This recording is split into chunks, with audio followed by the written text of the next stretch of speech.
नमस्कार, जय Hind. SRC classes के इस YouTube चैनल में आप सभी का बहुत बहुत स्वागत है। हम आधुनिक भारत के इतिहास को पढ़ रहे थे और हमारा उसमें पहला जो टॉपिक था यूरोपीय कंपनियों का भारत में आगमन, उस टॉपिक को हम कवर कर चुके हैं पूरा। अब आज से हमारा एक नया टॉपिक शुरू होगा जो कि होगा अंग्रेजों की भारत विजय। किस तरह से अंग्रेज जो है भारत के एक एक क्षेत्र को जीतते जाते हैं और एक ब्रिटिश भारत का निर्माण करते हैं, ये हम आज से पढ़ना शुरू करेंगे।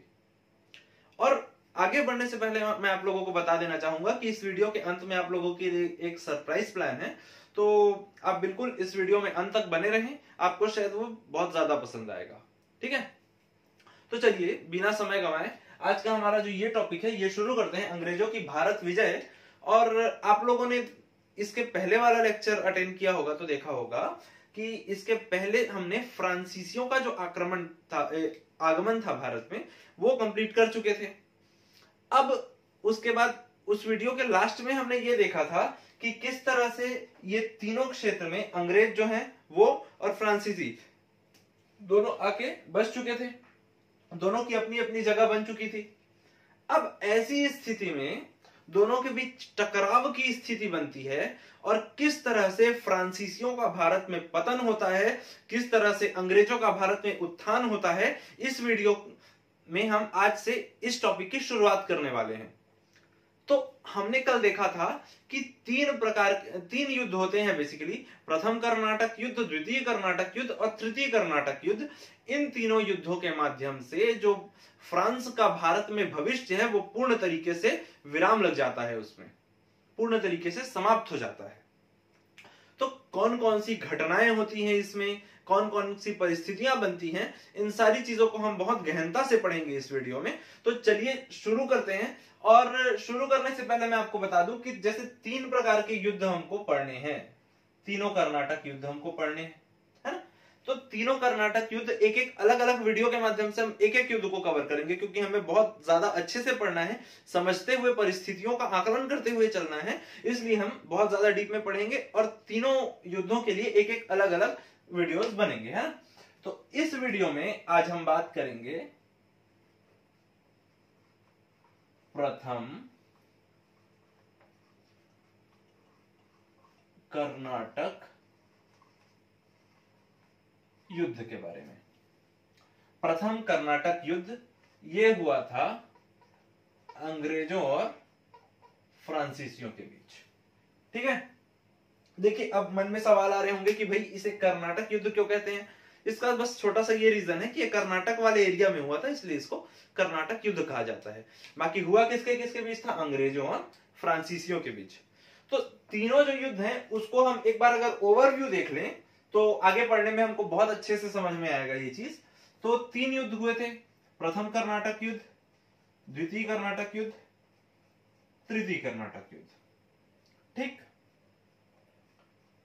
अब इसका ईयर देखेंगे तो 1746 से 48, 1749 से 54, 1756 से 63।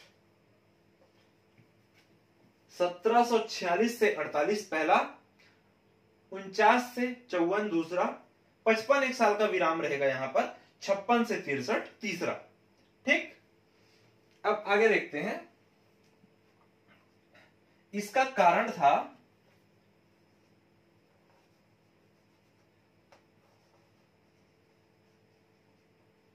ऑस्ट्रिया का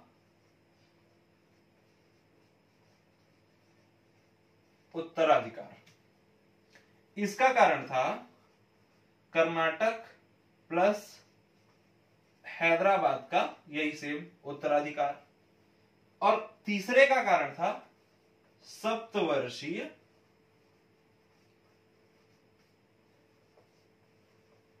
युद्ध। ठीक, अब आप लोगों को पता होगा कि कोई भी युद्ध की अगर समाप्ति होती है तो एक संधि के रूप में होती है। तो यहां पर हम पढ़ेंगे एक्स लॉ शॉपेल की संधि। ठीक, यहां पर हम पढ़ेंगे पांडिचेरी की संधि, और यहां अंत में हम पढ़ेंगे पेरिस की संधि। चलिए, ये एक ओवरव्यू है, ये तीनों जो घटनाक्रम है इसके बारे में हम आने वाले जो हमारे इसके बाद के 2 लेक्चर्स और होंगे उसमें पढ़ने वाले हैं।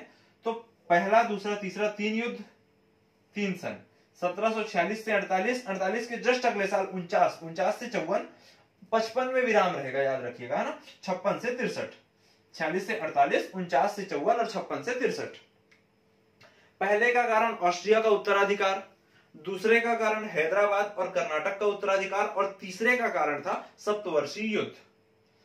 पहले में एक्स लॉ शॉपेल की संधि होती है, जिसको ए लॉ शॉपेल की संधि भी कहा जाता है, दूसरे में पांडिचेरी की संधि होती है, और तीसरे में होता है पेरिस की संधि।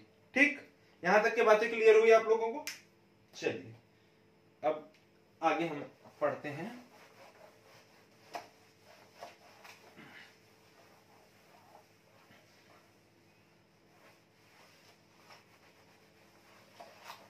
चलिए देखते हैं।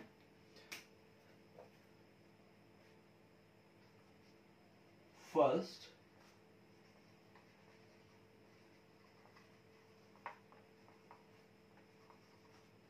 कर्नाटक वॉर। ठीक, चलिए, तो अब पहले कर्नाटक युद्ध को समझने के लिए थोड़ी सी हम उस समय की वस्तु स्थिति को जान लें तो समझने के दृष्टिकोण से और भी अच्छा होगा, है ना। तो आप लोगों को तो पता ही है, यहां पर एक जगह है कर्नाटक, एक राज्य है भारत का, आप लोगों को पता है। यहां पर है हैदराबाद, हैदराबाद, है ना। अब यहीं पर देखिएगा, ये हैदराबाद है, मद्रास कहा जाता है इसे ही, मतलब मद्रास के अंदर आता है। ठीक, और यहां पर है हमारा दिल्ली, दिल्ली। इतनी सारी जगहों की हमको ये पूरा टॉपिक पढ़ने में जरूरत पड़ेगी। तो अभी तक के तो हम बस बातें कर रहे थे, अब पढ़ने का काम अब करते हैं कि अब क्या परिस्थितियां हुई, अब हम इसको देखते हैं। तो सबसे पहले ये दिल्ली है। दिल्ली में 1707 के आते आते औरंगजेब की मृत्यु हो जाती है, और इसके बाद के जो बादशाह होते हैं वो अपना संपूर्ण जो मुगल क्षेत्र होता है उस पर नियंत्रण स्थापित करने में ये असक्षम सिद्ध होते हैं, क्योंकि जो औरंगजेब के समय तक के जो बादशाह रहता है, अर्थात जो केंद्रीय नियंत्रण होता है, वो काफी कठोर होता है, काफी अनुशासित होता है। लेकिन वहीं औरंगजेब की मृत्यु के बाद के जो बादशाह होते हैं, चाहे फर्रुखशियर हो गया, जहांदार शाह हो गया, ये सारे ऐसे लोग होते हैं ना जो बहुत अच्छे से अनुशासित ढंग से केंद्रीय नियंत्रण स्थापित नहीं कर पाते, और फलस्वरूप क्या होते हैं, जो क्षेत्रीय शक्तियां होती है वो स्वयं को धीरे धीरे स्वतंत्र करने लगती है। अर्थात स्वतंत्र इसका मतलब सीधे मुगल से कट गए ऐसा नहीं था, मुगल के अंडर में ही थे, लेकिन हाँ अपने निर्णय वो स्वयं लेने लगे, अपने तरीकों के लिए वो मुगलों पर आश्रित रहना उन्होंने बंद कर दिया। तो इस तरह से घटनाएं जब होती गई तो कहीं ना कहीं जो क्षेत्रीय शक्तियां थी वो अपने आप को धीरे धीरे स्वतंत्र नहीं कह सकते तो अर्ध स्वतंत्र तो कह ही सकते हैं, अर्थात अपना निर्णय स्वायत्त घोषित करने लग गई, स्वयं को अपना निर्णय स्वयं लेने लग गई। और इस प्रकार से ऐसे ही स्थिति हमको देखने को मिलती है इधर मद्रास और कर्नाटक वाले एरिया में।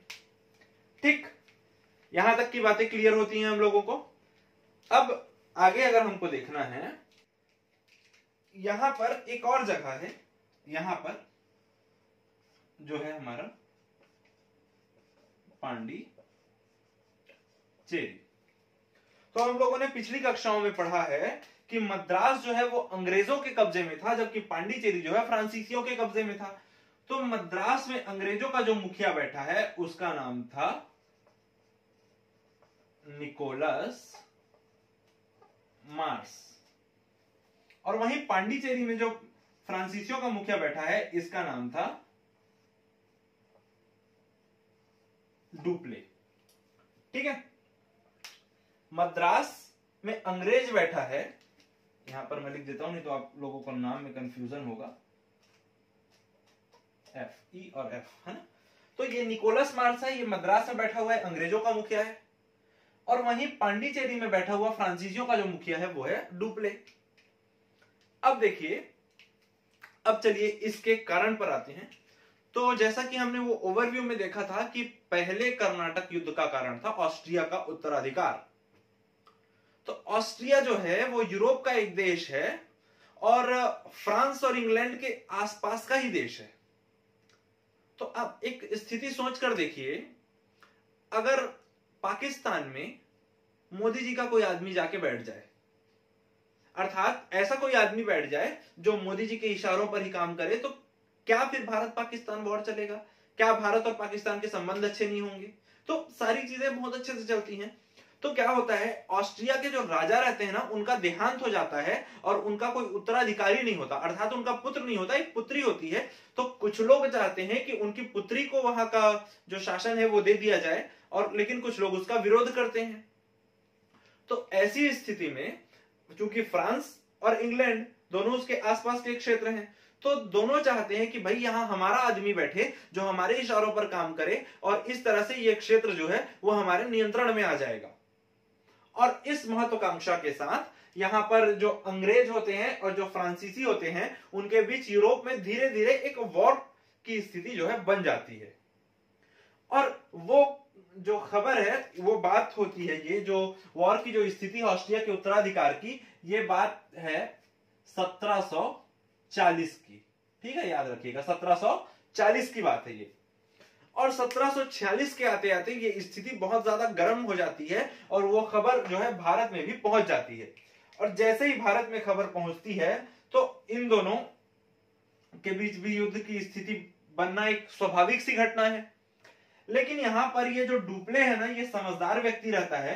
ये पहले निकोलस मार से पत्र वार्ता करता है, पत्र वार्ता के माध्यम से कहता है कि देखो भाई, हम फ्रांसीसी हैं, आप अंग्रेज हैं, यहां तक तो ठीक है, लेकिन ये लड़ाई यूरोप की है, तो हम यहां व्यापार करने आए हैं, तो हम यहां पर क्यों लड़ें, इस तरह से। और निकोलस मार्स भी कुछ समय तक तो जवाब नहीं देता, लेकिन एट द एंड वो भी बोल देता है कि हाँ आप सही कह रहे हैं, अब हम यहां पर व्यापार करने के लिए हैं, अपनी आर्थिक स्थिति को बढ़ाने के लिए हैं, तो हम किसी भी प्रकार के इन लड़ाइयों के चक्कर में नहीं पड़ेंगे।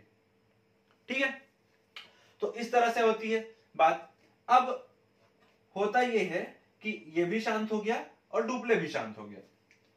अब क्या होता है, वहां तो अंग्रेज बैठे हैं।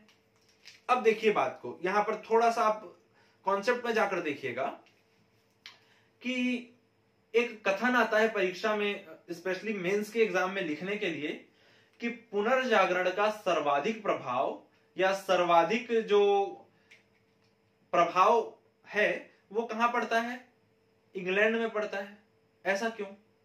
तो उसके पीछे का तर्क यह दिया जा सकता है कि चूंकि इंग्लैंड या ब्रिटेन एक द्वीपीय देश है, तो क्या है, उसके आसपास उसके आजू बाजू में तो कोई देश है नहीं, तो सीमा विवाद से हमेशा वो दूर रहा। वहीं पर एक तर्क और दिया जाता है कि उसने अपनी साम्राज्य विस्तार की नीति बहुत अच्छी बनाई। इसके साथ साथ चूंकि वह द्वीपीय देश है, अर्थात उसके चारों ओर समुद्र है, तो उसे थल सेना से ज्यादा जल सेना के विकास में उसने ध्यान दिया। और इस वजह से जो ब्रिटेन की नौसेना थी वो इतनी तगड़ी नौसेना थी ना कि बाकी लोगों की हालत खराब होती थी उसको देख के। वो मतलब भिड़ना ही नहीं चाहते थे अंग्रेजों से, सिर्फ और सिर्फ उनकी नौसेना के कारण। तो ऐसा ही ये डुप्ले ने पहले से भांप लिया था कि हाँ भाई, अगर उनकी नौसेना आ गई ना तो हम तो भिड़ नहीं पाएंगे। लेकिन ये भी कम नहीं थे, इनके जो फ्रांसीसियों के जो तोप होते थे वो कमाल के होते थे। तो एक मन में था इसके कि फिर भी उनकी नौसेना तो ज्यादा शक्तिशाली है, इसलिए ये नहीं चाहता था कि कोई लड़ाई हो, और इसने पत्र वार्ता की निकोलस मार्स से। निकोलस मार्स ने भी स्थिति की गहनता को समझा, गंभीरता को समझा और डुप्ले को वादा किया कि हाँ हम यहां युद्ध नहीं करेंगे। लेकिन होता यह है कि इधर अंग्रेजों के साइड से एक व्यक्ति होता है जिसको निकोलस मार्स की मदद के लिए भेज दिया जाता है बिना इससे पूछे।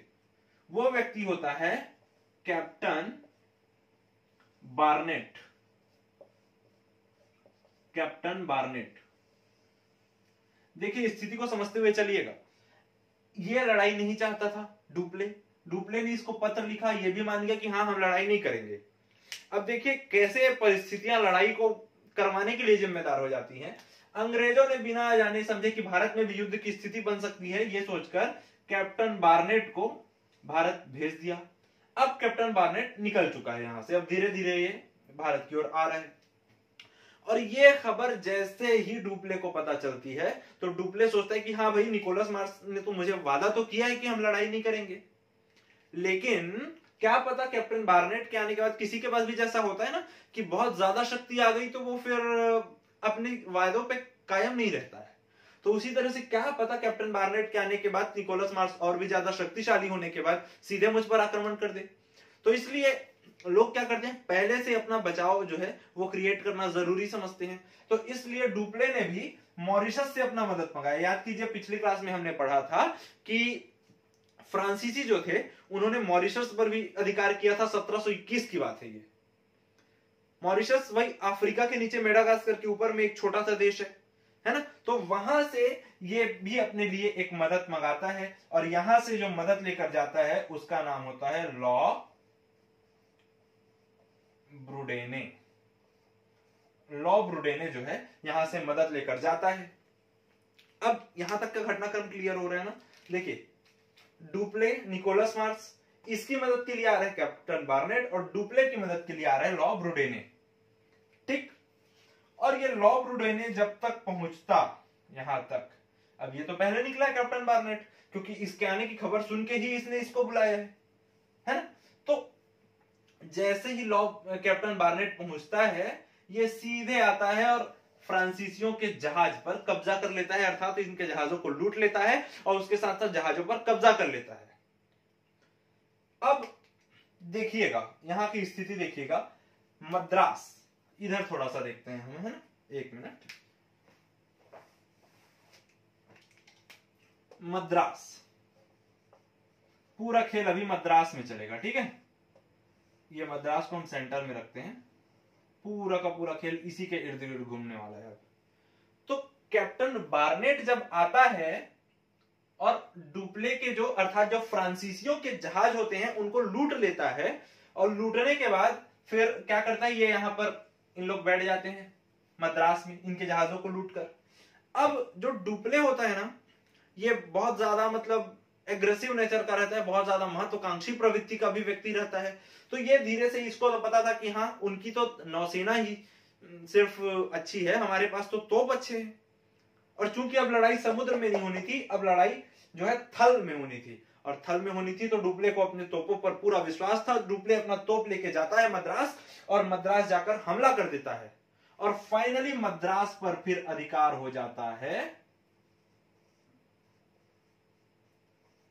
डुप्ले का। याद रखिएगा यहां पे डुप्ले के साथ है लॉ ब्रूडेने। ठीक, लॉ ब्रूडेने और डुप्ले, इनका अधिकार हो गया कहां, मद्रास में। अब मद्रास में इनका अधिकार होता है तो अब ये जो लॉ ब्रूडेने जो है ना, ये थोड़ा सा लालची किस्म का व्यक्ति रहता है। जैसे ही इनका मद्रास पर अधिकार होता है ये लॉ ब्रूडेने बोलता है कि भाई देखो, हम यहां पर आए थे युद्ध करने के लिए, युद्ध कर लिया हमने, अधिकार कर लिया, आपको जितवा के दे दिया। अब एक काम करते हैं, अंग्रेजों का जो जगह है मद्रास वो तो हम जीत चुके हैं, अंग्रेजों से कुछ पैसे लेते हैं और फिर उनको छोड़ देते हैं, मतलब मद्रास को उनको दे दिया जाता है। ऐसा ये बोलते हैं क्योंकि इसको तो पैसे से मतलब है, लालची प्रवृत्ति का व्यक्ति है। वहीं पर जो डुप्ले है इसकी प्रकृति थोड़ी सी महत्वाकांक्षी प्रवृत्ति की है, ठीक है, महत्वाकांक्षी प्रवृत्ति का व्यक्ति है ये। अब डुप्ले कहता है कि नहीं यार, हम मद्रास को रखेंगे और यहां से अपना जो बिजनेस है उसको एक्सपांड करेंगे। और इन दोनों के बीच ये बहस होती है और लॉ ब्रूडेने तब तक क्या करता है, सीधे जाके ये अंग्रेजों से मिलता है लॉ ब्रूडेने, और अंग्रेज इसे 4 लाख देते हैं और 4 लाख रुपए लेकर, अर्थात 4 लाख रुपए ये एज अ ब्राइब लेता है ना, रिश्वत के तौर पर लेता है 4 लाख रुपए, और 4 लाख रुपए लेकर ये अपनी सेना लेकर ये जो लॉ ब्रूडेने होता है ये वापस अपनी जगह, अपने देश मॉरिशस चला जाता है। ठीक, अब जैसे ही ये मॉरिशस गया इसकी आधी सेना कम हो गई, अब बच गया डुप्ले अकेला, यहां पर डुप्ले अकेला बच गया है ना। यहाँ पर डुप्ले और लॉ ब्रूटे दोनों थे, लेकिन ये चला गया अपनी सेना लेकर। अब यहाँ पर डुप्ले अकेला बच गया और मद्रास अभी भी इसके हाथ में है। अब समय देखकर ताक लगाकर बैठे अंग्रेज जो है ये इस पर आक्रमण करते हैं, और इस पर आक्रमण करने के बाद मद्रास जो है वो फिर से अंग्रेजों के हिस्से में आ जाता है। और जैसे ही मद्रास जो है वो अंग्रेजों के हिस्से में आता है, अब घटनाएं कुछ इस प्रकार से चलेंगी ना, वो हम देखते हैं आगे। तो अब ये जो अंग्रेज होते हैं ना, ये सीधे जाने वाले होते हैं किसके पास? कर्नाटक। कर्नाटक कर्नाटक का जो सुल्तान है इस समय, उसका नाम है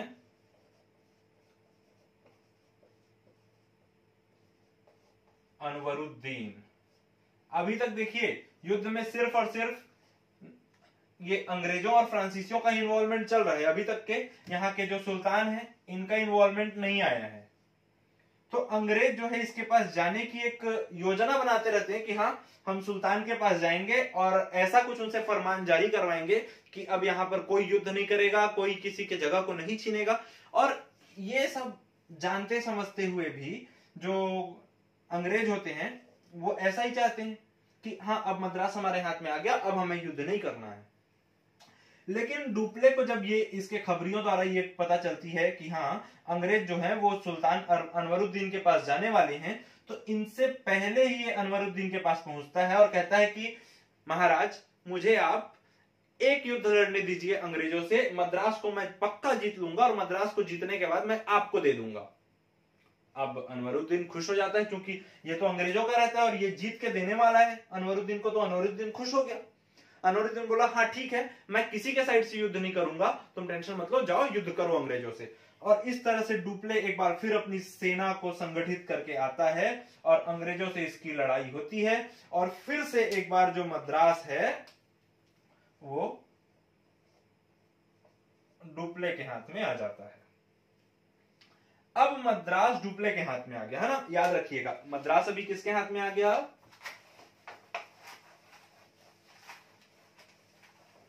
डुप्ले के हाथ में है अभी मद्रास, है ना। यहां पर देखते हैं मद्रास, मद्रास किसके हाथ में है? डुप्ले के हाथ में। ठीक, अब ये जो अनवरुद्दीन, अब देखिए यहां पर कैसे इसका इन्वॉल्वमेंट आता है। अब ये जो अनवरुद्दीन होता है ना, ये इसके पास अपना दूत मंडल भेजता है कि भाई तुमने तो वादा किया था मुझे कि मद्रास को तुम जीत लोगे, उसके बाद मुझे दे दोगे। तो ये डुप्ले के पास जब महाराजा अनवरुद्दीन का जब दूत मंडल आता है तो ये सोचता तो है कि दे दूं करके, लेकिन फिर चूंकि प्रकृति तो इसकी महत्वाकांक्षी है, हमने पहले ही पढ़ लिया है, तो ये सीधे सीधे मना कर देता है कि मैं नहीं दूंगा भाई। अब इसके मना करने पे अनवरुद्दीन के पास जब इनके दूत मंडल जाके बताते हैं कि ऐसा ऐसा हुआ, उसने मना कर दिया करके, अनवरुद्दीन गुस्से से आग बबूला हो जाता है। अब ये अनवरुद्दीन जो है ये फिर अपने बेटे के नेतृत्व में एक सेना भेजता है डुप्ले पर आक्रमण करने के लिए। इसके बेटे का नाम था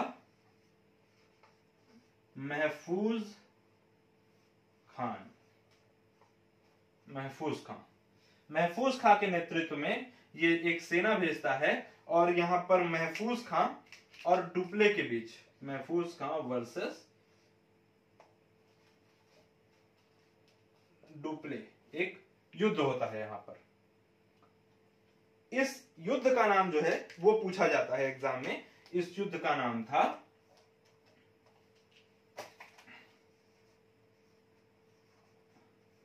अड्यार या सेंट टोमे का युद्ध। अड्यार या सेंट टोमे का युद्ध। इस युद्ध में डुप्ले की जो सेना होती है वो, चूंकि इसके पास तोप बहुत ज्यादा है, काफी शक्तिशाली तोप है इसके पास, तो इसलिए महफूज खां बुरी तरीके से हार जाता है इस युद्ध में, डुप्ले जीत जाता है। यहां तक की स्थिति आप याद रखेंगे, आगे देखते हैं।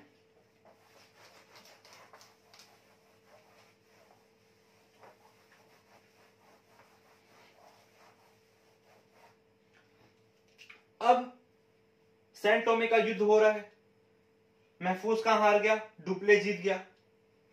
अब इसी समय 1700 1748 में 1748 में यहां पर तो अंग्रेज और यूरोपी लड़ रहे थे, लेकिन 1748 में यूरोप में इन दोनों की लड़ाई समाप्त हो जाती है और वहां पर एक संधि होती है जिसका नाम होता है एक्स लॉ शॉपेल की संधि। एक्स लॉ शॉपेल की संधि होती है यहां पर। इस तरह से अब इस संधि में दो प्रकार के प्रावधान किए जाते हैं। पहला प्रावधान होता है कि मद्रास जो कि फ्रांसीसियों के कंट्रोल में है उसे अंग्रेजों को वापस दिया जाए, और दूसरा यूएसए में, अमेरिका में एक लुईबर्ग नाम का एक स्थान है जो कि अंग्रेजों के कंट्रोल में होता है, इसे दिया जाए फ्रांसीसियों को। भाई अमेरिका में भी तो इन दोनों देशों का कब्जा था, तो अमेरिका में स्थित लुईबर्ग को अंग्रेज फ्रांसीसियों को देते हैं, जबकि भारत में स्थित मद्रास को फ्रांसीसी अंग्रेजों को रिटर्न करते हैं, और इस तरीके से इस युद्ध की समाप्ति होती है। ठीक, अब इसको थोड़ा एनालिटिकल पॉइंट ऑफ व्यू से देखते हैं, लेकिन उसके पहले कई बार पूछता है कि सैन टोमे का युद्ध किनके किनके बीच में हुआ था, तो अंग्रेज और फ्रांसीसी लगा के मत आ जाइएगा।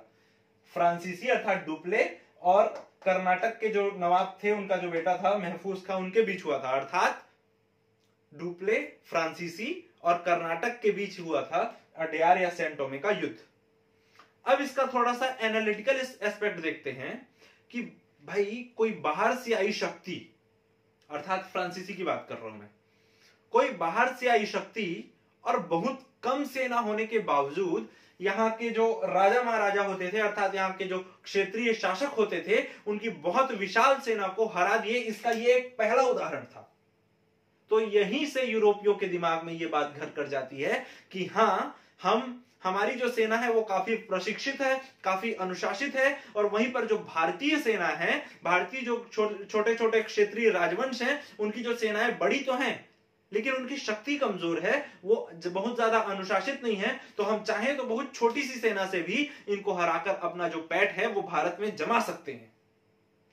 और इसी अवधारणा के फलस्वरूप धीरे धीरे भारत जो है वो पतन की ओर अग्रसित होता है, और यहीं से जो विदेशी शक्तियां हैं वो भारत में अपना राजनीतिक नियंत्रण स्थापित करने में सक्षम हो जाती हैं। और ये किस प्रकार की आगे घटना होती है इसको हम आगे देखेंगे। और इस लेक्चर में बस इतना ही। इसके बाद हम द्वितीय कर्नाटक युद्ध, उसकी पृष्ठभूमि, उसकी घटनाएं, उसके बाद की जो संधियां हैं, वो सारी चीजें बहुत अच्छे से पढ़ेंगे। इस लेक्चर में बस इतना ही। बहुत बहुत धन्यवाद।